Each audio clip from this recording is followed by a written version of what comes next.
This is Diego Accord here and the Ramblings of a Bored Guy. So today's video is going to be about my Japan experience. It's actually going to be a 4-part video, or 4 videos. So part 1, this video will be about the history of me wanting to go to Japan for various reasons and why that was never a thing. And then, obviously it was able to happen. And the second video will be about the accommodations as well as the flight. Third video will be about actually being over there. Last video will be about some extraneous thoughts that I had, that I have. So, it's been, it's been about 2 years, almost 2 years for this, that trip happened. Was supposed to go back the next year, and it would be nice to be able to go back this year, but, we have COVIDs. And that's actually why, it took a while for me to do this video, because, it's good memories. It's definitely good memories, pictures, and, stuff comes up about Japan. It just makes me think about it. And, there's nothing to look forward to regarding that now. I know this is going to sound like first world as hell, but, I don't want to take a vacation that's in the States. That just seems second rate, more than second rate now.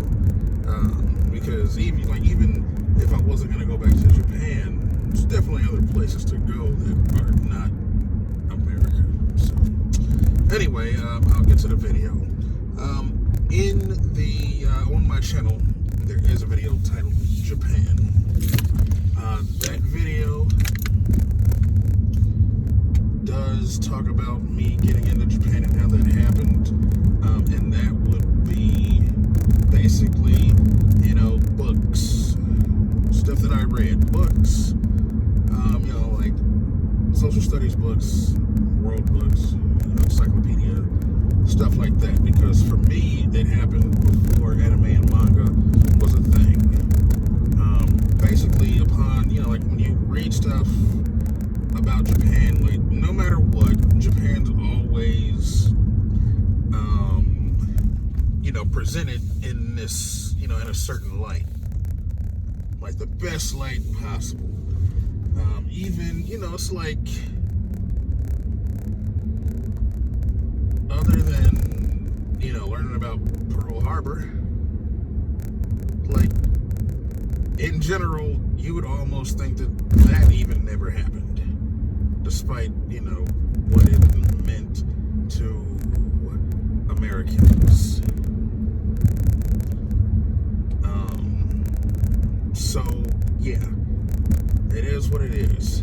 So anyway, now, more typical, like I'm saying, my getting into that whole thing was not as typical because, typically people get into it by anime and manga. I said this was before those were really a thing, but anime did make me want to learn the language, because even though I was like, okay, this Japan place seems cool, it'd be nice to go over there,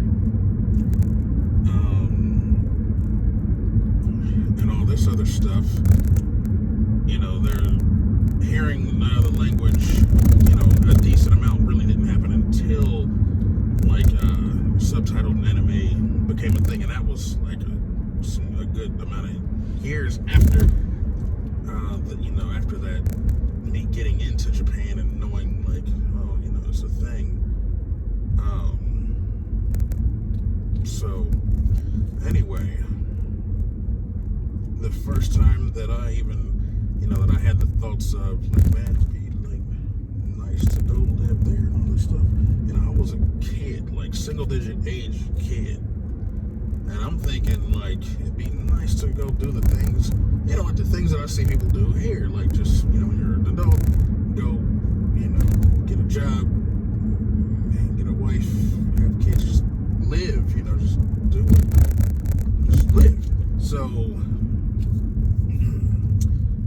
and this is obviously, I'm so young at this time, I don't know anything about how any of this works at all. And, even with the thought of like, I'd get a wife and have kids and stuff, that wasn't necessarily like, oh man, I like Japanese women or anything like that, because I wasn't old enough to like really care about women. I was just looking at it as like, that's the thing that you do.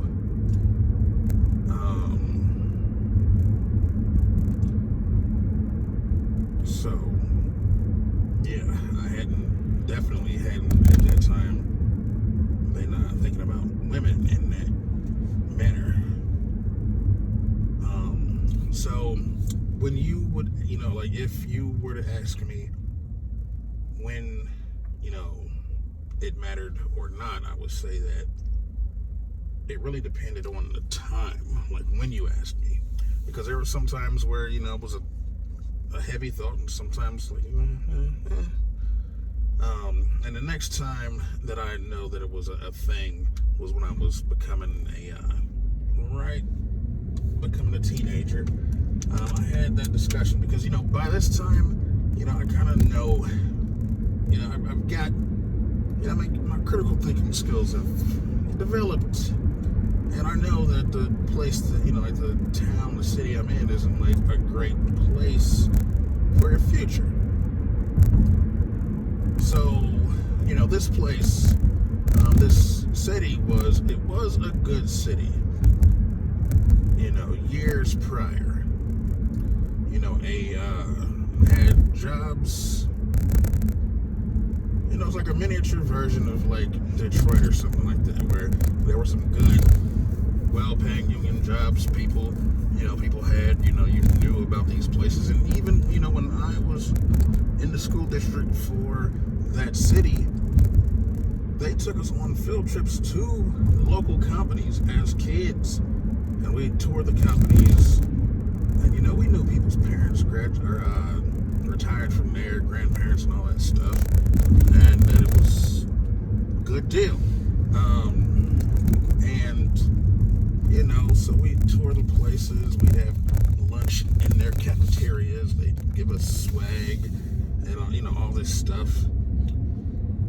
And, those places were leaving, like shortly after that, they were leaving. By the time we were grown, none of those places were there. There were no good jobs except for, the place was the county seat. The city was the county seat, so there were county jobs. But good luck, getting one. Because, who would retire? Because, if you're not aware, jobs at pretty much any level, from city on up to federal, like when you become retirement age, you don't have to retire, and basically they're not gonna make you retire. And even if you get to the point where you actually can't do that specific job, you'll still have a job title, and there's really no reason to get out of a job like that until you literally just can't even go to work.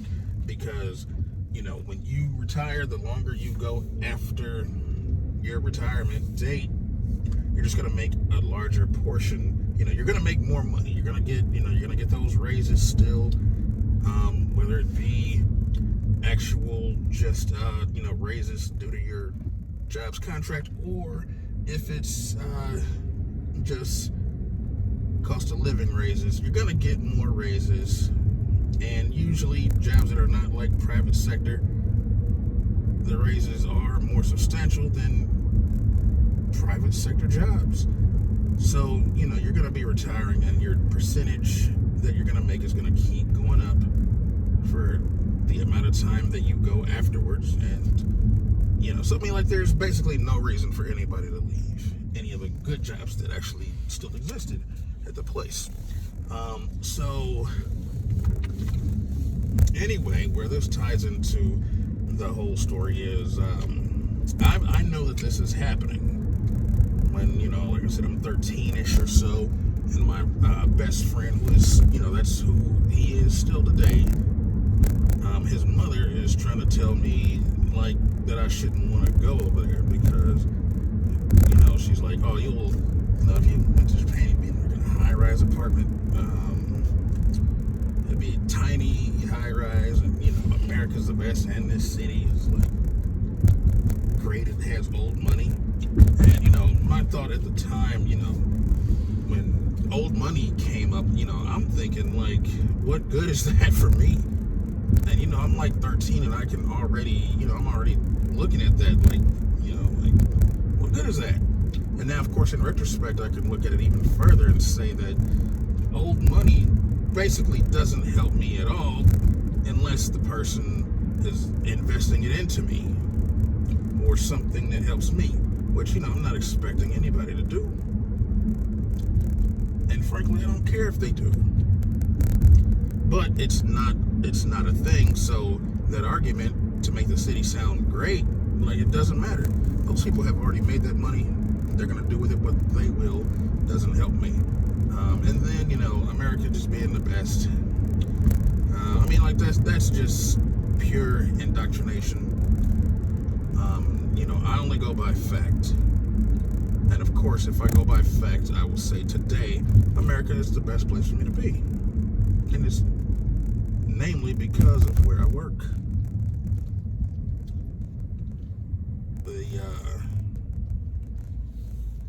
Everything about, what I do, it can't be replaced anywhere, and that includes Japan. So yes, Japan is not as good as America for me personally, but not simply because, it's America.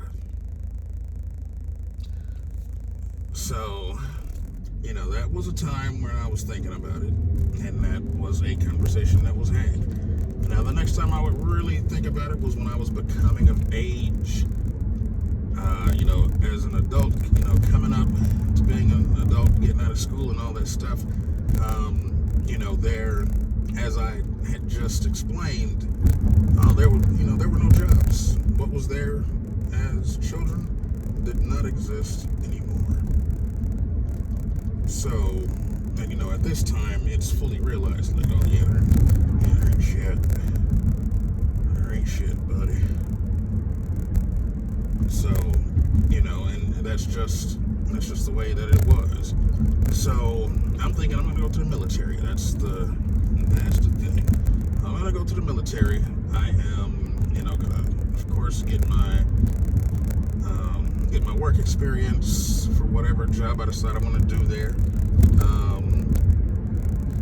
I'm gonna get to travel because from what I understood at that time, you do like 2 tours or how many ever it is that you have to do, and there'll be like random selections, and you'll just do them, and then you can start putting in for your preference. And my preference was obviously going to be Japan from there until I decided to get out, and then I was going to have my veteran status, GI Bill, all that stuff. So what happens while I'm trying to figure out things? The war starts,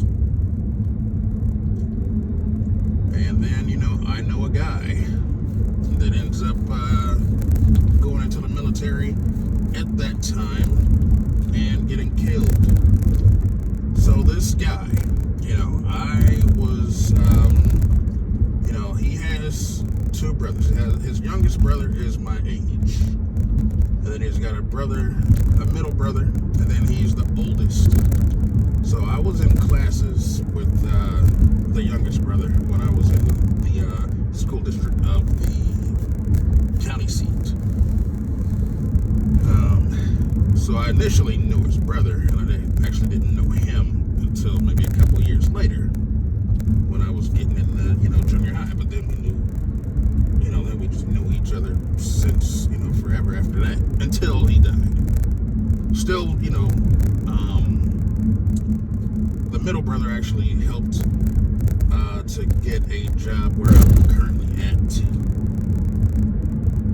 So, there's still contact. Now, anyway, when I was 16, I worked fast food to, get some money in my pockets.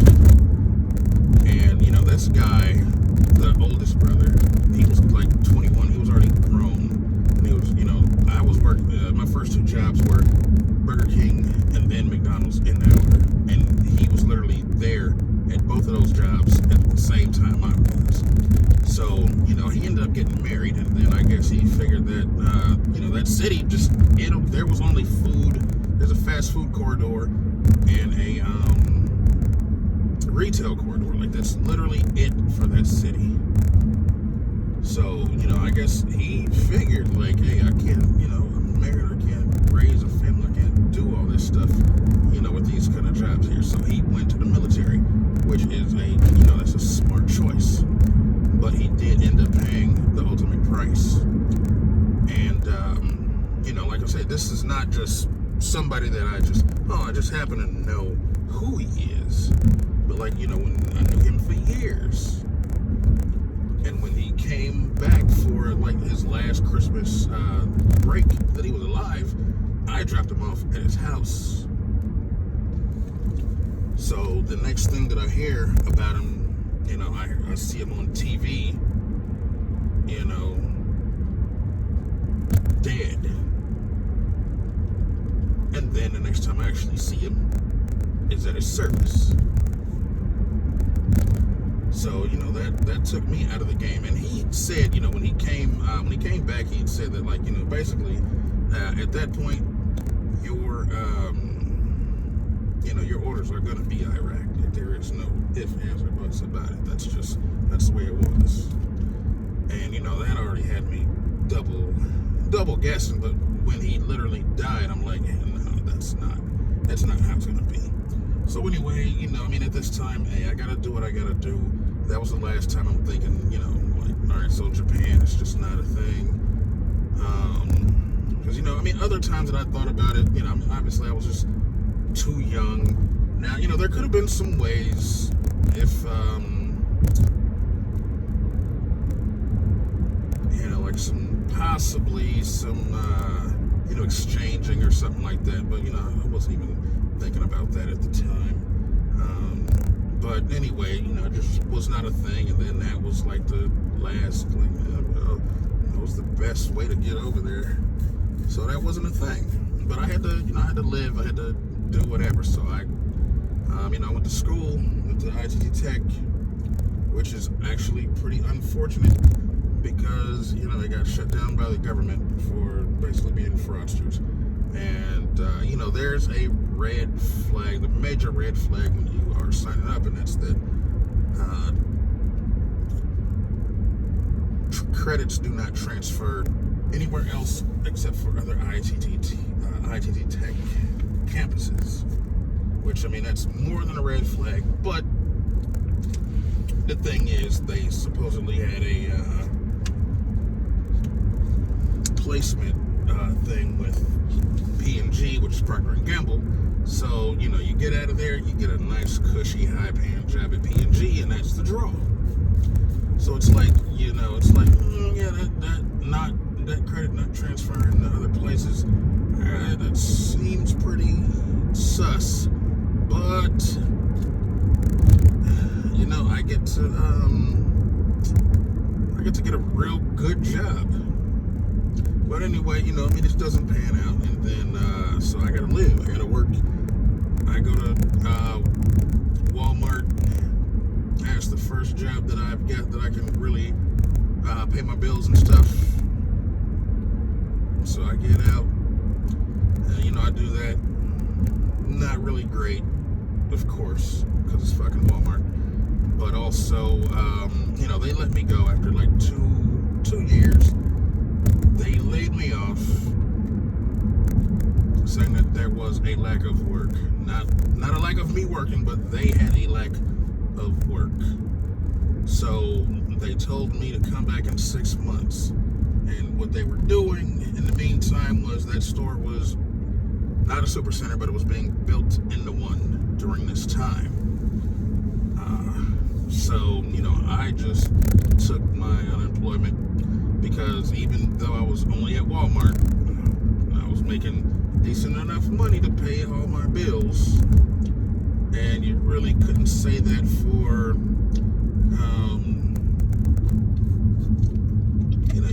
say that for many jobs in that city. But you know, that was a thing, and even getting 80% or whatever the percentage was that I got because of unemployment still put me better than working at any other places in that city. It's kind of like the situation now where people's unemployment benefits, there's different reasons because they got that extra and all that shit, but you know, it's their unemployment benefits are better than getting a job somewhere else, and that's kind of how it was. And this was only Walmart, but yet that's how bad the jobs are, you know, in that city. And it's still not like, still doesn't seem to be like better because I keep up with it kind of.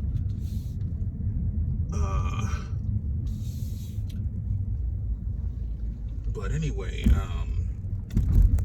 so I took the unemployment, went to California to see if I could do something. You know, it wasn't my first time out there, but it was the first time I tried to like make something happen in that way. And you know, California's just too fucking expensive. Just put it like that. So when I come back, I work at GameStop for 2 years. I kept that job way longer than I should have because you know, at that time I knew like, man, I'm not gonna enjoy going to work. Like I enjoy going to work here, but it's not gonna be the case anywhere else because I had never, you know, I mean, I had some enjoyable jobs. You know, I worked at some arcades and stuff. You know, as a kid, you know, after like the fast food places. But I knew, you know, like I knew like that kind of stuff wouldn't, you know, there wouldn't any arcades by this time anyway. Plus, you know, I mean, that wouldn't be a job you'd expect to be able to like survive one anyway. So, you know, I kept that job as long as I could until I actually had to go back to Walmart because I knew it was way more money.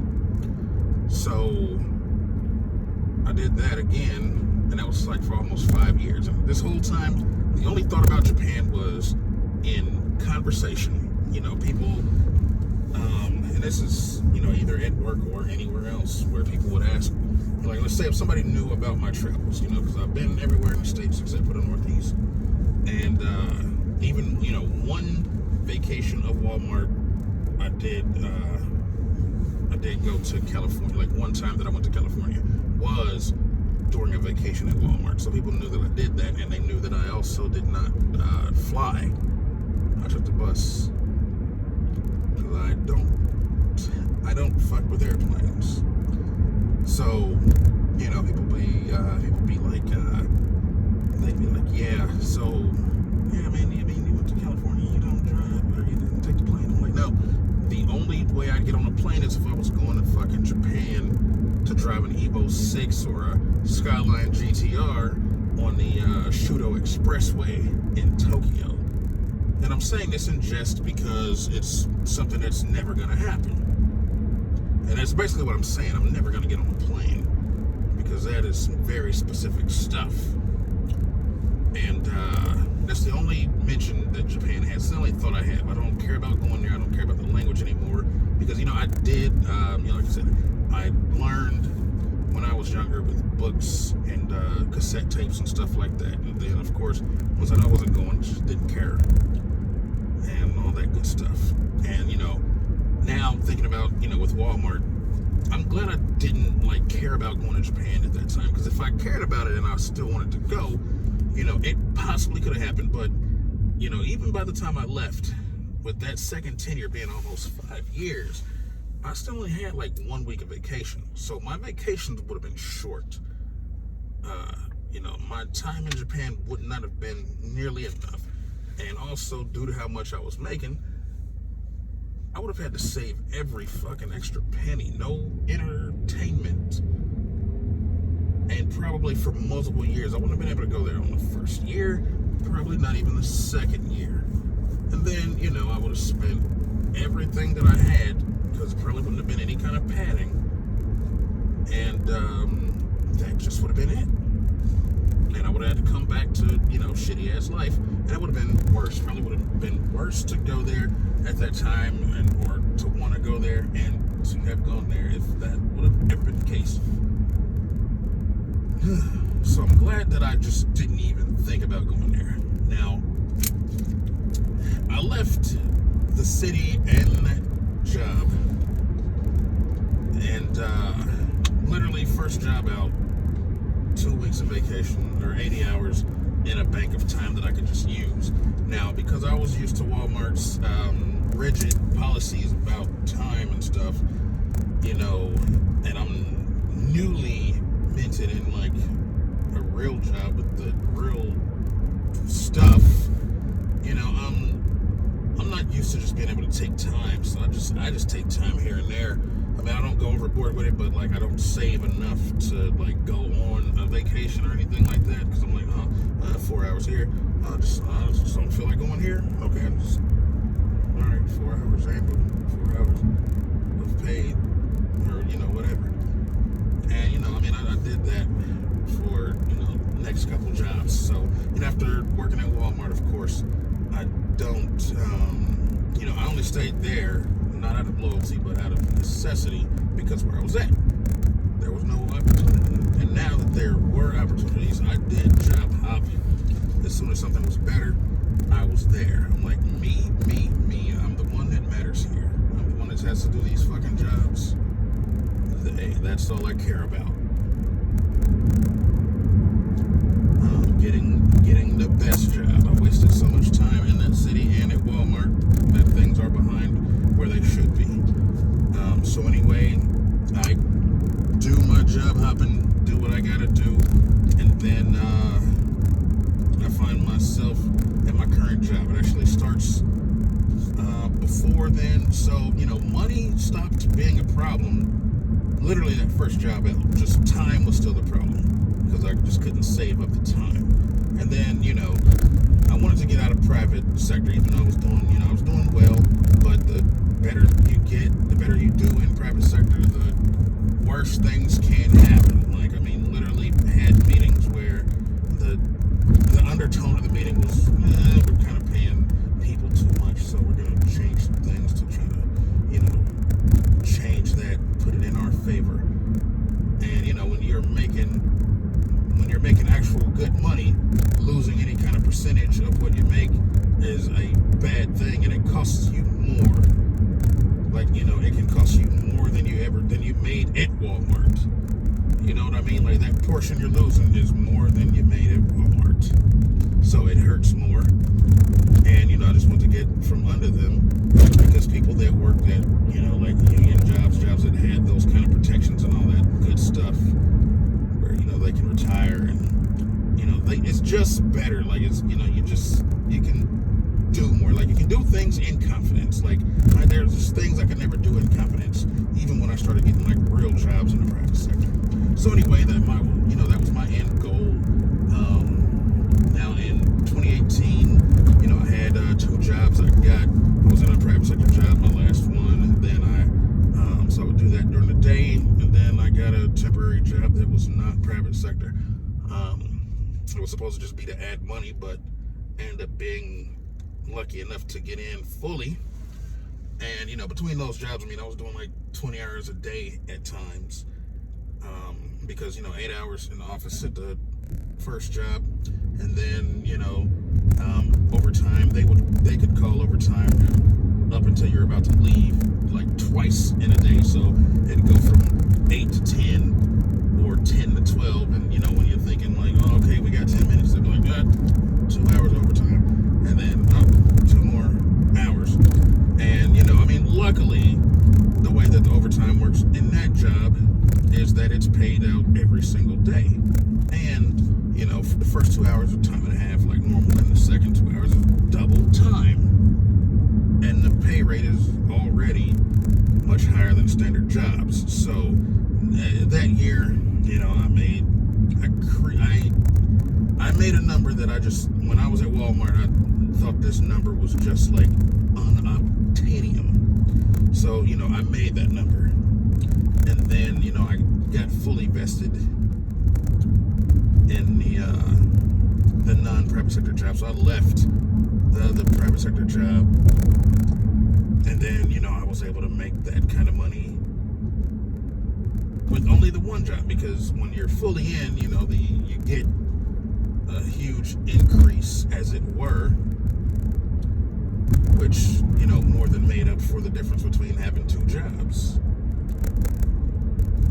Or I would say almost did, but it still allowed me to make that number, in 2019, which is when I went to Japan. That's why I was able to go.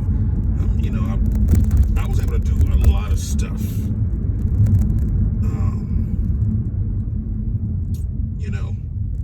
And going to Japan was one of them. Now, when it comes to how this was able to happen, this job not being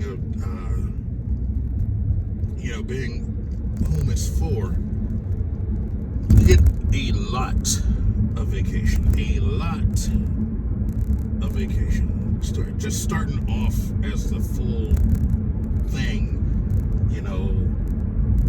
I'm trying to not speak in like the actual terms and all that stuff, because there's cancel culture. Be like, man, I don't care how you just say it. People can be petty. They'll be like, man, for some reason, I don't think you deserve that. I'm like, hey, any fucking thing I goddamn deserve, because I had to work at Walmart. How about that? But anyway, there was a lot of vacation, and in 2019, I had 3 of them, and one of them was the second half of June. And what I did, I filled out the vacation. We do them at the beginning of the year, of course, like anybody else, except for Walmart, because you got to wait until you've worked that year, then you get to choose your little time. But we choose them, and then you get it back. You get your choices back after everything's said and done. You get it back before the end of the month, before the end of January, and then you'll know what you're doing. So I just randomly choose my things. The only caveats that I have for choosing any kind of vacation is the weather needs to be like good. I can't do a vacation in shitty weather. There's no reason. So I had the paperwork back, like I said, late January, and the vacation slot that I used to go to Japan was June, the second half of June, and I didn't decide I was even going to go to Japan. Like, I did not think about going to Japan until like probably the middle of March or something like that. So it was just random as hell. Like, it just came to my mind, just like a light bulb. Like, fuck, hey, I can go to Japan. Like, I literally have nothing stopping me from going to Japan when I'm on that vacation slot. Like, that's the one that'll have the best weather. Because the second vacation, actually, I had to come back for a week to work, and then I was on vacation again. And it would have been just a slight bit hotter. And believe me, it was already fucking hot enough in Japan when I went. I can't imagine having gone in July, or fucking better yet, August. Jesus. So anyway, that's the history of me wanting to go to Japan for various reasons, and it just never working out until it did. And I'll be doing a video about like the job history stuff, because it kind of goes into it in this video, but that's only like the surface of it. So yeah, so that'll actually be it for this video. The next video will be, like I said, part 2, and I'll go ahead and get that one up, and then the next 2 I'll probably do at a different time. So like, subscribe, comment if there's anything that you've got to say, and then I'll see you next time.